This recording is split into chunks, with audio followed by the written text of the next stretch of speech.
มันได้พี่น้องเด้อจะดีหอยซีนพี่น้องปลาพี่น้องปลาบักใหญ่ขาวเด็กเขาเพิ่นซีเขาใส่นี่แหละพี่น้องที่ว่ากินทุกมื้อนี้ฮะนะทางพอเพิ่นซีสบายดีเด้อพี่น้องเด้อสบายดีเบิดทุกคนที่เข้ามาหักส้มพี่น้องมันมีกะอยู่ทางกะพายขึ้นเลยพี่น้องตอนแรงๆหากะพากันขึ้นมาแต่เสียบเบ็ดไว้มาเฮือนกะแรงกำลังจิ้มอยู่เป็ดกินแรงกินงัวสบายดีเด็กน้องปลาบ่ กินงัวพอดีเอื้อยเอามาให้ไปตลาดปิ้งแบบ ปิ้งซ้ำลาหั่นนะพี่น้อง กำลาก็ได้ซุกได้พอแล้วนี่ก็แบบว่าเฮาสิเอาไปซอยแล้วเฮ็ดลาบเนาะ แม่น ซีนงัวพี่น้อง ลาบซุกผัก ทางป้าเพิ่นแบ่งมาให้ ผักแล้วก็ลาบใส่กระหอมใส่บีคมๆหน่อยนึงปลามีครบบ่นี่ มี แบ่งให้มื้อนี้เลยบ่นี่ แม่น เพิ่นมาตลาด ตลาด มาเมื่อนี้กะพอดีสิไปพากันไปเมี่ยงข่าวพี่น้อง ย่อเขาไว้ แรงกับพ่อเป็นเก็บไปแต่เว้นก็แหละแรงมันก็ให้เป็นประเทศของจีนเขาก็หาเห็ดเบียกมัน เพิ่นย่อผู้เดียวแหละพี่น้อง ย่อไว้มันก็บ่หลายดอก10กระสอบนี่แหละ แม่น กลางเว้นแยกกันไปฮุบเครื่องมื้อนี้นะเครื่องมาใส่หาง มันซ่าน้ำตากซื่อๆหั่นแหละเนาะน้ำตากขาวพี่น้องตากแดดไว้ ข้าวกับตากข้าว มีแต่ฮุบ ไปเลยแล้วก็ลงไปเสียบเบ็ดไว้แน่มันค่ำแหละเป็นเครื่องอะไรกัน เพราะว่ามื้ออื่นย่างอีกรถหนึ่งเนาะหายเทิงนะ ก็เลย คนมาให้มันเต็ม ขายเบียกกันเนี่ยไปหากินไว้เนี่ยไปอันนี้ ไป คนไว้มันสิเด็ด พี่ย่อเขาไว้พี่น้อง ว่า10กระสอบล่ะเห็นมาผ่านี่ ก็เลยมาจัดการของกิน นี่คือเอาเหลือเนาะเอาเหลือไปนะมันบนไหวเข่ามันไหวบ่ได้มันคาได้พี่น้องปลาเขาเอาขึ้นมาตอนมาฆ่ามาผัดยามแล้วก็ได้อีกได้เพิ่มอีกพี่น้องร้ายเติบพู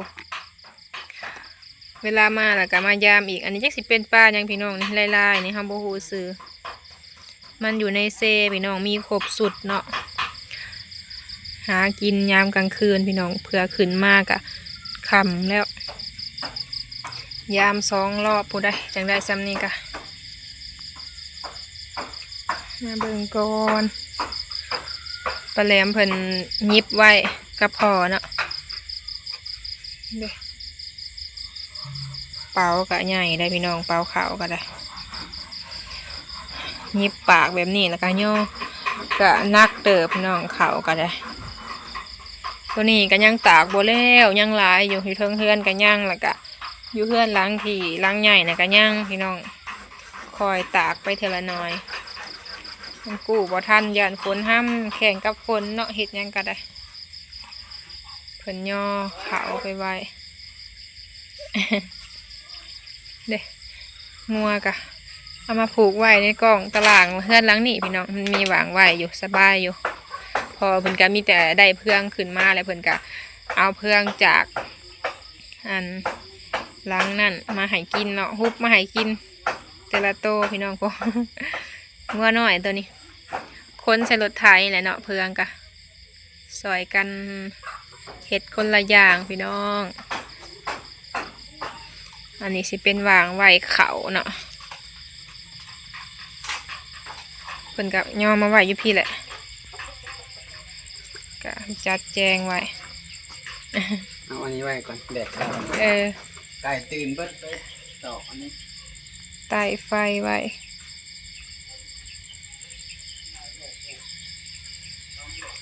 สิคนมาไว้อยู่พี่พอได้เอาโคมมาเนาะได้ปะ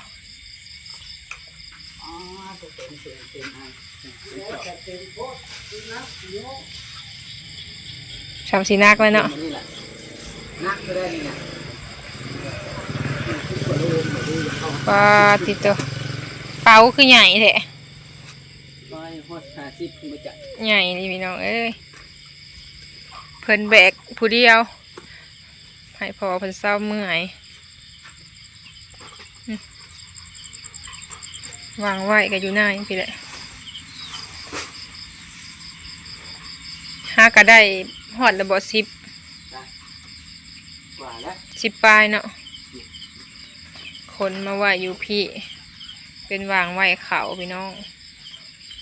ก็สิสูงๆหน่อยๆหนึงย่านน้ำท่วมช่วงหน้าฝนพี่น้องเป็นบางปีเนาะบางปีน้ำท่วมเฮาก็บ่ได้เฮ็ดนาปีเด้พี่น้องเฮาเลยได้มาเฮ็ดนาแซงเพิ่นขนมาผู้เดียวเพิ่น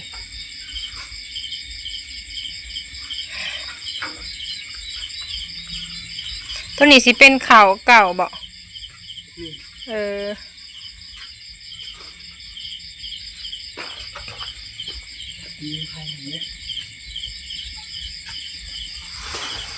ทางลูกลืมสลับจ่อสลับมันขึ้นเอาถ้าดอกไฟก็ไปกลับมาแต่ละมันสีบถอกันที่เขากองถ่าย เขาสลับไว้เนาะไปแล้วเพิ่นผักสีดอยู่ทางนั้นเฮ็ดกินแม่นนักเป็นนักเลยเดี๋ยวนี้เฮาย่อบ่ไหวดอกพี่น้องแต่การงานแบบเธอละ40บาทเอาปั่นข่าวแล้วปั่นเอาเองเลยตะกี้แต่กาวปั่นเอาเองเนาะปั่นแล้วเมื่อยๆแล้วก็มาย่อต่อพอดีแล้วเพิ่นน่ะย่อเท่าละน้อยนี่คนโตหน่อยพี่น้องแต่ว่าย่อขาวเป้าใหญ่ใหญ่กว่าโตคนมันก็สินักๆนี่แหละเพราะว่าตบใหญ่แม่นวางไว้ก็คักแน่พี่น้องทั้งเทิงก็สิเป็นผาอันไม้ไปบ้านนี่แหละเป็นผาอัดไว้พอมันบางฝน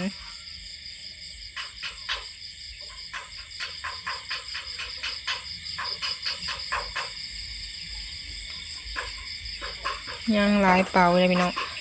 2 4 6 8 10ยัง10ปลาย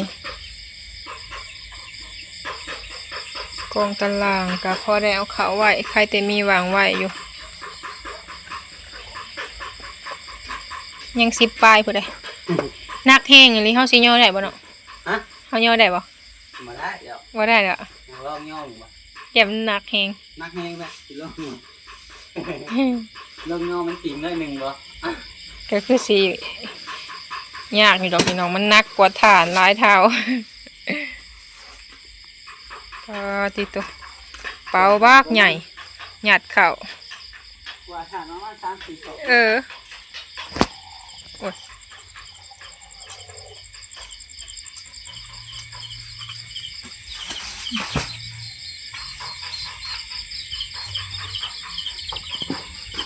ขนาด1 2 4 6 8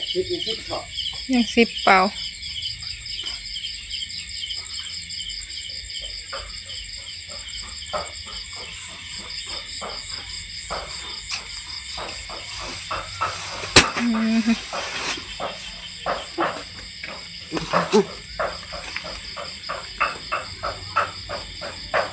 ก็เลยใส่โคมเยืองเอา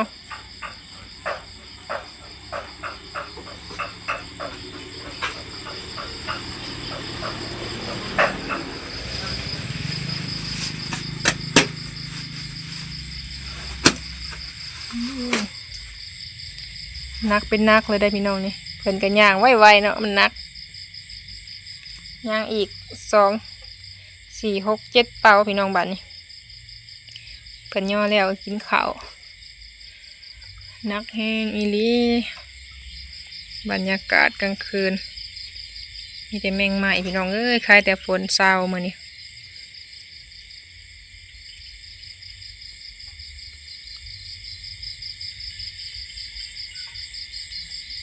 ตัวนี้ก็ยังลายเป๋าเติบเลยนี่เผื่อเสียงออกตากเนาะเถื่อละน้อยสู้ใครจะมาห่อนแห้งเนาะ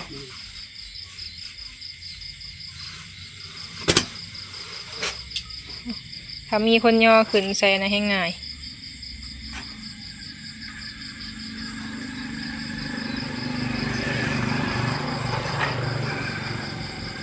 กินข้าวแล้วจิครัวปลาไว้พี่น้องได้ปลามา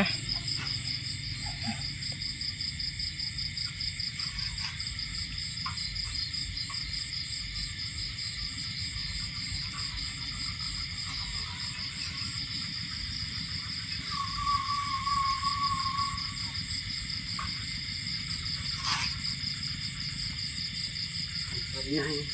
เปล่าใหญ่คักเลย เมื่อใส่สดน้อยก็เวลาขายก็ยาก อืม มันน้อยมูลในสอบแบบนี้เบิด อืม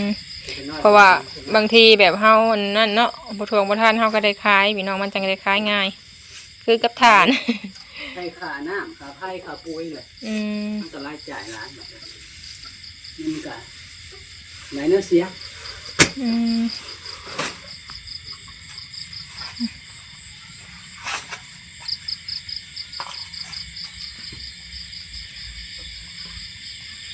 หลายเป่าเติบแล้วพี่น้อง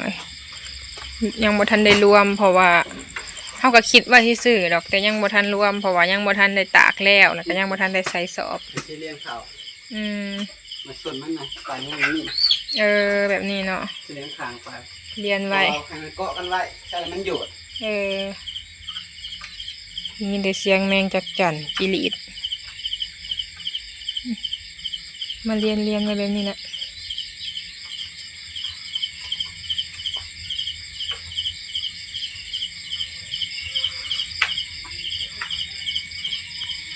วางไว้เขาพี่น้องเขาก็ใต้ไฟไว้นะมันจังสว่างนั่นก็สิเป็นเขาเก่าที่ว่าเฮาก็กินอยู่พี่น้องสีกินอยู่มาแล้วมาทั้งทีบ่ ไว้กองพอดีนะพอดีเจี้ยวขือนะคุณละ ปลาก องกันนะ ไว้หอนเทิงหัวคนเดียวคนว่าจัดการคนเดียวเลย เอาขึ้นได้แล้วเพราะว่าเคยเห็นแล้วเคยย่ออยู่ตลอด เคยเห็ดแล้วมันก็ธรรมดาพี่น้องมันก็บอกเกี่ยวกับโตเฮาแบบการเห็ดเวียกเนาะขึ้นอยู่กับที่เฮาแบบเคยเห็ดพี่น้องบางคนน่ะต่อให้ตัวอ้วนตัวใหญ่ทำได้แต่บ่เคยเห็ดกะย่อบ่ไหวเนาะ คือเฮากับซ้ำแห้งผู้หญิงกับตัวใหญ่ได้แต่ว่าน้ำหนักหรือว่าแห้งมันก็สิต่างจากผู้ชายพี่น้องย่อบ่ได้เข่านะมันหลายโล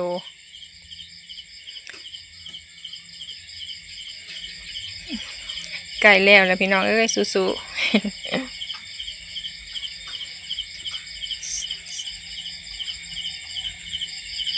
วันนี้ม่วนเห็ดเลือกสัตว์นี่มันหลายเนาะนั่นเดียว จะเป็นหวางไหวขาวพี่น้องบ้านนอกบ้านนาเฮาสิเอิ้นว่าเหล้าแต่ว่าเพิ่นบ่ได้ใส่เหล้าเนาะเหล้านะมันน้อยๆพี่น้องถ้าเฮ็ดใหญ่ก็ได้อยู่ ใส่หงสี แต่กี้อันนี้หงสีอย่างนี้ เป็นหงสีขาวเนาะ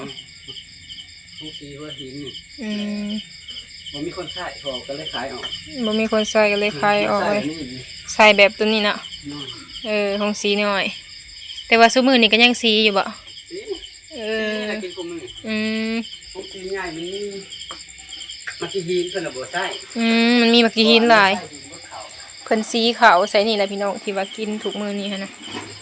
ทางพ่อเพิ่นสีเองอยู่เฮือน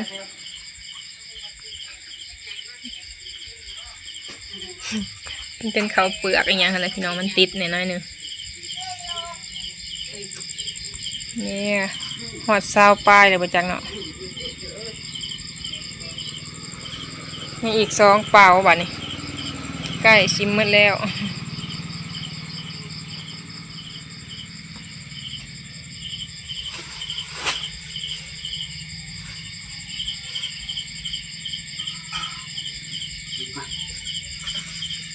จะมียามี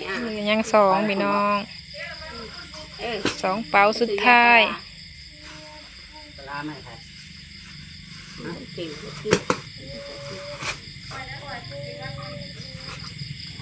ยังเป่าสุดท้าย เพลกับเพิ่นมาหลินอยู่พี่แม่เพิ่นเฮ็ดกิน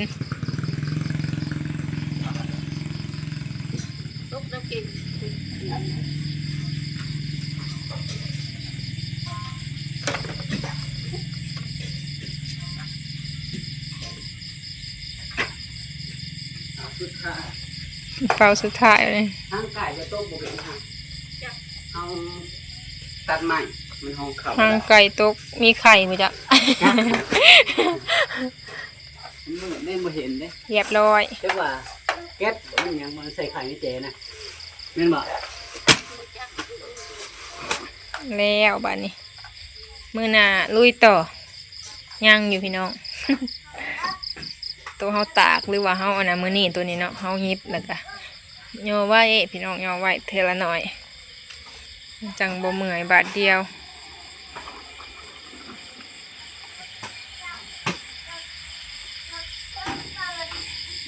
พอแล้วหรอก แล้วอะไรบ้านี้ ใช่ไหม ขนเขาเรียบร้อย กินเขาวแรงแล้วพี่น้องบ้านนี้เป็นเห็ดกินแล้วนะ หมูเมื่อย เป็นถามบ่ถึมเมื่อยบ่ หมูเมื่อยซ้ เทย่อซอยบ่ ำ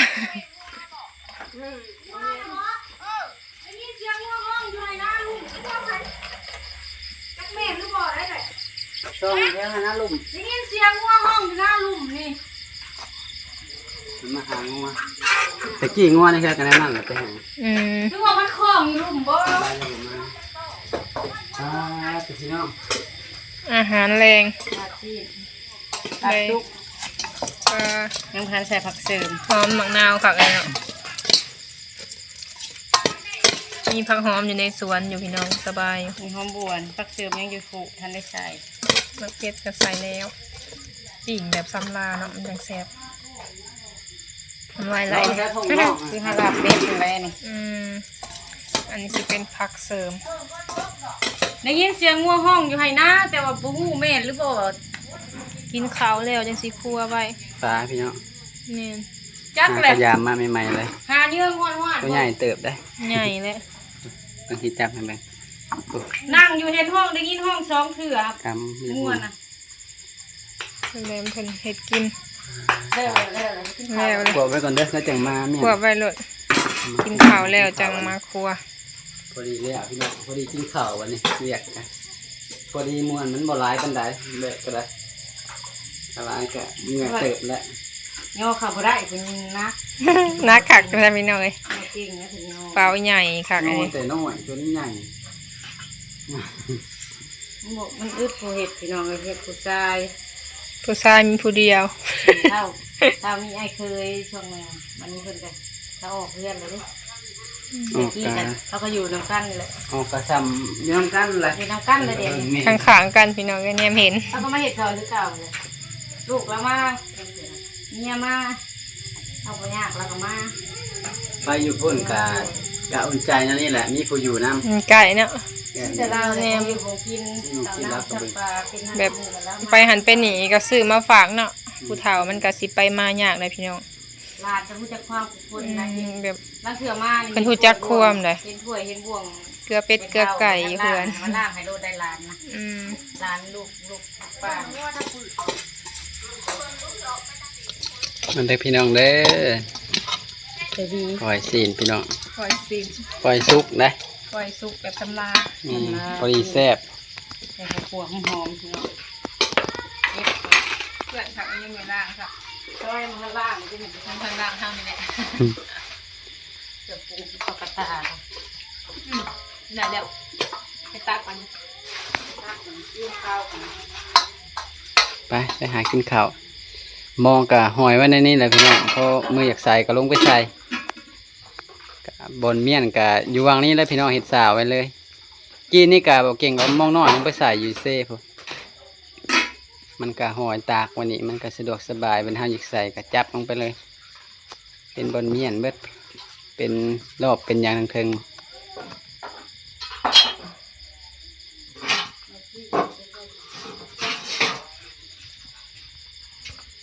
ข้างนอกกับแปลนแล้ววันนี้มีแต่กลางเว้นพวกแหละมีเข่าวมีหยังออกตากก็ได้กลางคืนนี่กู้ไว้พี่น้องโอ้พ่อแม่มันก็ออกมาลินกับหลานอยู่เพิ่นมานอนเย็นอยู่ตารางเฮือนพี่น้องมันมีเปรมีหยังยามห้อน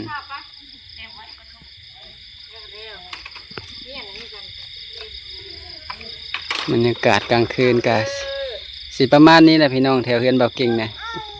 ถ้าเงียบสงัดอยู่ได้ยินแต่เสียงแมงจลีดเสียงเขียดถ้าเพิ่นบ่ได้เปิดตู้เปิดหยังก็ได้ยินแต่เสียงเขียดเสียงแมงจลีดในนอนกลางคืนกันน้องสนั่นเนี่ย